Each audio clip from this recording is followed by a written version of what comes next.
Mga boss, Sandro Marcos, future president ng Pilipinas. Wow ha? Future Marcos Sr., presidente ng almost 20 years sa ating bansang Pilipinas. So binansagan ding the most corrupt ng na presidente mga boss, at napatalsik nga siya nung People's Power at napalitan ni Corazon Aquino. So sumunod at talagang mayroon ng dalawang Marcos sa kasaysayan, mag-ama. Marcos Jr., PBBM, at ang kanyang legacy ay 3 years na puro corruption ang nangyari at walang mga proyektong naganap sa ating bansang Pilipinas. So grabe, trilyon yung utang pero walang proyekto. Bagkos ang kanyang legacy ay habulin ang mga Dutertes, yan, napakulong na si FPRRD at talagang wasakin na hindi makatakbo sa 2028 si BP Inday Sara Duterte, at talagang sampahan ng samut-saring kaso ang mga Duterte allies. Talaga, yon ang laging legacy ni PBBM.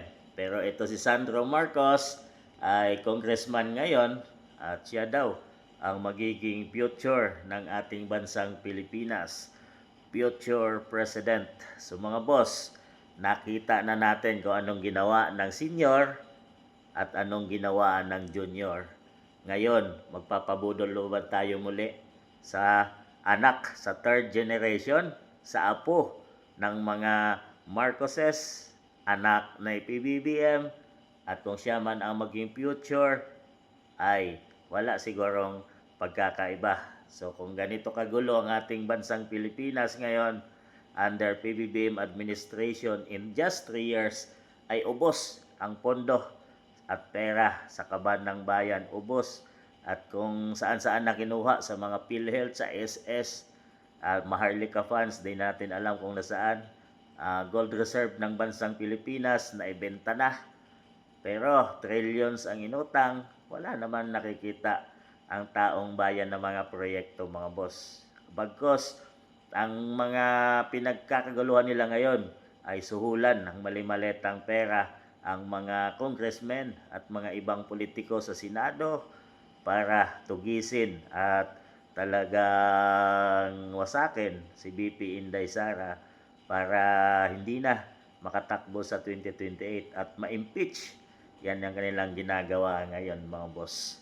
So nakita nyo na, at ito, isa din si Sandro Marcos na majority leader dyan sa Kongreso na nang-akit at nakikiusap sa mga ibang grupo ng congressmen na pirmahan na para makausad na ang impeachment trial ni BP Inday Sara. So mga boss, bata pa lang ay trainees na siya at alam niya na, nakita niya ang kanyang lolo, nakita niya ang kanyang tatay, kung paano magpatakbo ng bansang Pilipinas. Sigurado tayo ay gagayahin at idoduplicate lang din niya, dahil parang duplicate din lang ang ginawa ni PBBM sa kanyang tatay, at yan din yung ginagawa niya ngayon.